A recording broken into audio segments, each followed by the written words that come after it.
ठरलं तर मग या मालिकेच्या येणाऱ्या भागामध्ये आता सायली आणि अर्जुन या दोघांनाही एकमेकांना भेटण्याची ओढ असते। त्याच वेळेला चैतन्यने अर्जुनला ओढणी देत सांगितलेलं असतं की सायली वहिनीने सांगितलंय की या रंगाच्या ओढणीला मॅचिंग होईल असा कुर्ता तुम्ही घ्या। ज्या वेळेला असा कुर्ता तुम्हाला मिळेल आणि त्याच वेळेला मी तुमच्यासमोर नवरी बनून उभी राहील। मग अर्जुनला थोडीफार उभारी।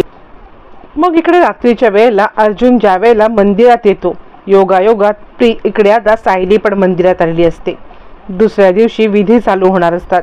अर्जुनच्या लग्नाचे विधी चालू व्हायच्या आदल्या रात्री दोघं जण अचानकपणे एकत्र भेटतात आणि दोघांनाही कल्पना नसते की यामध्ये दोघं जण एकत्रितपणे भेटणार आहेत। आणि अचानकपणे समोर आल्यावर सायली अर्जुनकडे पाहते, अर्जुन सायलीकडे पाहतो आणि सायली म्हणते, सर तुम्ही इकडे?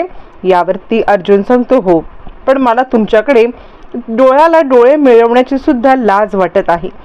यावरती सायली म्हणते, सर असं करू नका, तुम्ही जर का असं वागलात ना तर मी स्वतःला माफ करू शकणार नाही, कारण या सगळ्यामध्ये तुमची काहीही चुकी नाहीये, तुम्ही कोणत्याही प्रकारची चुकी केलेली नाही। खरं तर चुकलं असेल तर ते नियतीचं चुकले, आपण दोघं याचे बळी झालेलो आहोत, पण ही सिच्युएशन कशी हँडल करायची हे मला चांगलंच माहिती आहे। यावरती आता इकडे सायली अर्जुनला म्हणते, मला आज प्रिया भेटायला आली होती, प्रियाने मला सांगितलं की ती मला म्हणत होती की तुझं डिवोर्स पेपर फाईल केलेत, हे खरं आहे? यावरती अर्जुन म्हणतो, म्हणजे खरं सांगायचं तर आपण जे कॉन्ट्रॅक्ट मॅरेजच्या वेळेला डिवोर्सचे पेपर फाईल करून ठेवले होते ना, तेच हे डिवोर्सचे पेपर आहेत आणि तेच डिवोर्सचे पेपर प्रियाने सबमिट केलेत। सायली म्हणते, मग पेपर सबमिट केल्यावरती आपला डिवोर्स व्हायला किती वेळ लागेल? यावरती अर्जुन म्हणतो, तसे आपल्या दोघांच्या सहीच्या पेपर आहेत ना, त्यामुळे दोघांची संमती आहे, आपण त्याच्यावर तसं लिहिलेलंच आहे की आमचं कॉन्ट्रॅक्ट मॅरेज संपल्यावरती आमचा डिवोर्स होण्यात यावा किंवा आम्हाला जेव्हा वाटेल तेव्हा आम्ही डिवोर्स करू, त्यामुळे आपल्याला डिवोर्स मिळण्यासाठी कोणताही अडथळा नाही आहे। सायली सांगते, ठीक आहे, मग तुम्हाला मला आता एक गोष्ट सांगायची आहे, जर का या लग्नाच्या आधी, सायली सांगते, तुमच्या लग्नाचे विधी सुरू होऊ दे, आपण त्याच्यामध्ये अडकाठी नाही आणायची, पण त्याआधी मी कोर्टात जाऊन आता इकडे आपलं रजिस्टर मॅरेजसाठी अपील करणार आहे। यावरती अर्जुन म्हणतो, त्याच्याने काय होईल?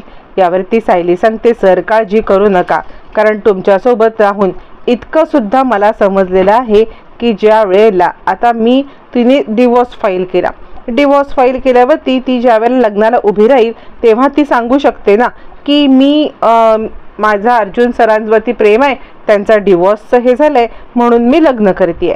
पण त्याच वेळेला जर आपलं रजिस्टर्ड मॅरेज झालेलं असेल तर आपल्याला हे मला तिथे येऊन ठामपणे बोलता येईल की आमचं रजिस्टर्ड मॅरेज झालेलं आहे आणि मग तुम्ही काहीच बोलू नका, मी सही केली आणि मला माहित नाही काय हे तुम्ही बोलू शकता। अर्जुन म्हणतो, पण यावरती आता इकडे सायली सांगते, सर या वेळेला तुमचा प्लॅन नाहीये, या वेळेला जो काही प्लॅन आहे ना तो फक्त आणि फक्त माझा प्लॅन आहे, त्यामुळे तुम्ही याच्यामध्ये काहीही बोलायचं नाही आणि मी फक्त सांगेल तेवढंच करायचं। अर्जुन म्हणतो, ठीक आहे।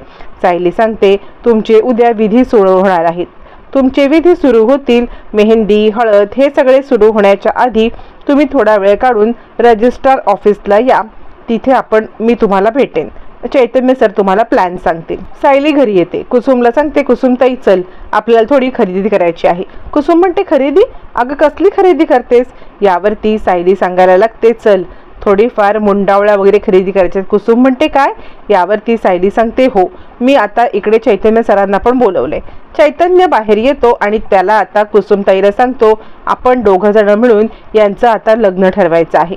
यावरती आता इकडे सायली सुद्धा येते आणि चैतन्य भाऊजी, आपण दोघं आणि मी सुद्धा तुमच्यात सामील आहे, यावेळेला मी सुद्धा या सगळ्यामध्ये आता सामील असणार आहे। सायली सांगते, रजिस्ट्रार ऑफिसला तुम्ही रजिस्ट्रेशन केलेलं आहेत ना? यावरती चैतन्य म्हणतो, सायली वहिनी काळजीच करू नकोस, मी रजिस्ट्रेशन केलेलं आहे, त्यामुळे आता लवकरात लवकर रजिस्टर ऑफिसला जायचं आहे आणि सही करायची आहे। यावरती सायली सांगते, एकच गोष्ट आपल्याला महत्त्वाची करायची आहे आणि ती सगळ्यात महत्त्वाची गोष्ट ही आहे की ह्या विधी सुरू व्हायच्या आधीच रजिस्ट्रेशनची डेट आपल्याला मिळाली पाहिजे। असं म्हटल्यावरती मग आता चैतन्य म्हणतो काळजी करू नका, तसंच होईल. मग काय आता दोघांचं ठरतं की प्रियाचे विधी सुरू होण्याच्या आधीच रजिस्टर मॅरेज करायचं. एका सुभेदारांच्या घरामध्ये लग्नाचे विधी सुरू होणार असतात. सगळ्यात पहिला विधी म्हणजे आता मेहंदी सेरेमनी किंवा अजून काही छोटे मोठे घरातले रिच्युअल्स हे पार पाडायचं ठरतं. पूर्णाजीची लगबग चालू असते. पूर्णाजी सांगत असते, काय ग अर्जुन कुठे दिसत नाहीये. यावरती आता इकडे कल्पना सांगायला लागते, नाही म्हणजे मला चैतन्य बोलला की त्याचं काहीतरी कोर्टामध्ये महत्त्वाचं काम आहे आणि त्याचं कोर्टात काम असल्यामुळे आता तो थोडा लेट येईल आणि तसंही अर्जुनची सध्या काही गरज नाही आहे, तर आपण एक काम करूया का, आपण सध्या विधी सुरू करूया. असं म्हटल्यावरती आता इकडे पूर्णाजी सांगते, ठीक आहे मग तन्वी तरी यायला पाहिजे ना, तन्वीने लवकरात लवकर येणं अपेक्षित आहे. त्यावरती आता इकडे अस्मिता सांगते, हो तन्वीला मी कॉल केला होता, ती निघाली. इकडे आता सुभेदारांच्या घरामध्ये लग्नाचे रिच्युअल्सची जिकडे गडबड असते तिकडे आता सायली नव्या नवरीसारखी नटून थटून रजिस्ट्रार ऑफिसला निघालेली असते. निघताना ती देवासमोर हात जोडते आणि ती सांगायला लागते की आज मी माझ्या आयुष्यातला एकमेव निर्णय घेण्यासाठी चाललेली आहे. म्हणजे माझ्या आयुष्यामध्ये आज जो काही निर्णय आहे तो माझा स्वतःचा असणार आहे. आत्तापर्यंत जे लग्न मी आता माझ्या स्वतःच्या ह्याच्यावरती मधुभाऊंसाठी केलं होतं तेच लग्न मी आता स्वतःसाठी करते आहे आणि यामध्ये मला तू बळ दे. सुभेदार परिवाराला कोणत्याही प्रकारचा दोष देण्याची माझी इच्छा नाही आहे किंवा सुभेदार परिवाराला या सगळ्यामध्ये मला त्रास द्यायचा नाही आहे. मला उलट प्रियापासून त्यांना वाचवायचं आहे आणि याच कारणासाठी मी हे सगळं करत आहे. असं म्हटल्यावरती आता इकडे कुसुम सांगायला लागते, सायली मला खूप भीती वाटते ग, होईल ना सगळं नीट. सायली सांगते, कुसुमताई आत्तापर्यंत मी पण खूप धीट होते पण अचानकपणे मला सुद्धा भीतीच वाटायला लागलेली आहे.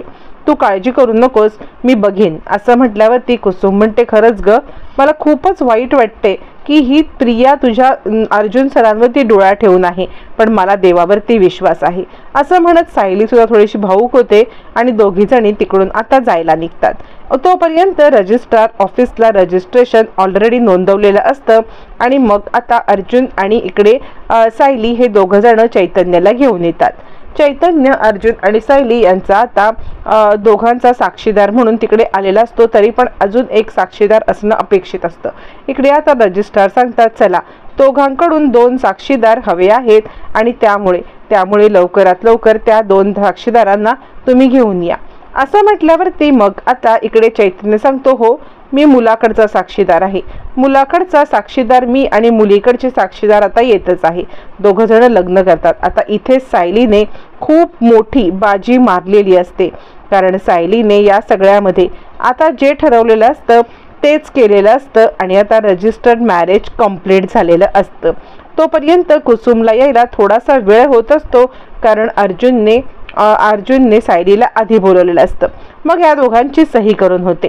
तोपर्यंत रजिस्ट्रार म्हणतात, जोपर्यंत मुलीकडची एक व्यक्ती येत नाहीये ना तोपर्यंत हे लग्न आम्ही पूर्ण करू शकत नाही. लवकरात लवकर तुम्ही आता त्यांना आणण्याचा प्रयत्न करा. असं म्हटल्यावरती मग आता अर्जुन म्हणतो, तुम्ही काळजी करू नका, ते येतीलच इतक्यात.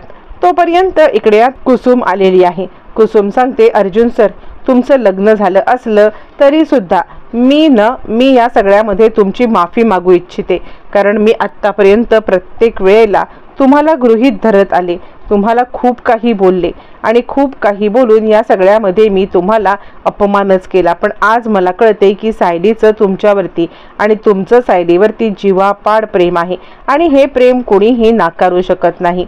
आज तुम्ही सायलीसाठी जे काही केलेत ना त्यासाठी तुमचं जितकं कौतुक करावं तितकं थोडं. आज मला माझी सायली परत मिळाली, सायलीमधली वाघीण जागी झालेली आहे. यावरती अर्जुन म्हणतो, काळजी करू नका कुसुमताई, आता जे काही होणार आहे ना ते तर कोणी विचार सुद्धा केला नसेल. आता बघा तुम्ही मी काय करतो ते. असं म्हणत मग मात्र लग्नाचे विधींना अर्जुन जाणार असतो. पण इकडे सायली आता आपले सगळं हे डॉक्युमेंट्स घेऊन तिकडे पोहोचणार असते, कारण रजिस्ट्रार ऑफिसमधून एका दिवसात डॉक्युमेंट मिळत नसतात, म्हणून हा लग्नाचा घाट अगदी 7-8 दिवस आधीच झालेला असतो. आता इकडे कुसुम सांगायला लागते, आता काहीही झालं ना तरी ती प्रिया कोणत्याही बाबतीत तुला आता अडवू शकत नाही आणि तिचे वडील रविराज सर पण नाही, कारण आता तुमचं लग्न लिगल आहे. तिने जरी डिवोर्सची केस फाईल केलेली असली तरी सुद्धा या सगळ्यामध्ये आता कुणीही काही करू शकत नाही. कुसुम सही करते. फायनली अर्जुन आणि सायली या दोघांचं लग्न झालेलं असतं. आता लग्न तर झाले, पण जोपर्यंत डॉक्युमेंट्स मिळत नाहीत तोपर्यंत घरच्यांच्या समोर आता कोणत्याही प्रकारे लग्नाला डिस्क्लोज करायचं नसतं. इकडे अर्जुनला यायला उशीर होत. कल्पनाला जरा चिंताच वाटायला लागते. प्रतापला पण चिंता वाटायला लागते की मागच्या वेळेला जे अर्जुनने काही केलंय तसंच अर्जुन पुन्हा आता काही करणार की काय नक्की ह्याच्या मनामध्ये चाललेलं आहे. सगळ्यांना जरा टेन्शन आलेलं असतं आणि सगळेजण खूप टेन्शनमध्ये असतात. असं म्हटल्यावरती आता इकडे अर्जुन सांगतो, घाबरू नका. जे काही लग्नाचे विधी असतील ना ते विधिवत केले जातील. माझ्याकडून कोणतीही अडचण येणार नाहीये. मी वचन दिले ना, माझं वचन मी पूर्ण करणार. पण आता ऐत्या वेळेला लग्नाचे विधी जसे जसे पार पडतील तशी सायली आता आपले जे पेपर आहेत रजिस्टर मॅरेजचे रिसेंटली ते पेपर घेऊन येणार आहे. आता याच्यामध्ये कॉन्ट्रॅक्ट मॅरेज कॅन्सल झाले. डिवोर्स होऊन सुद्धा काही उपयोग नाही आहे, कारण हे पुन्हा लग्न झालेलं आहे. आणि हाच पुरावा दाखवत सायली आता लग्न कसं मोडणार पाहणं रंजक.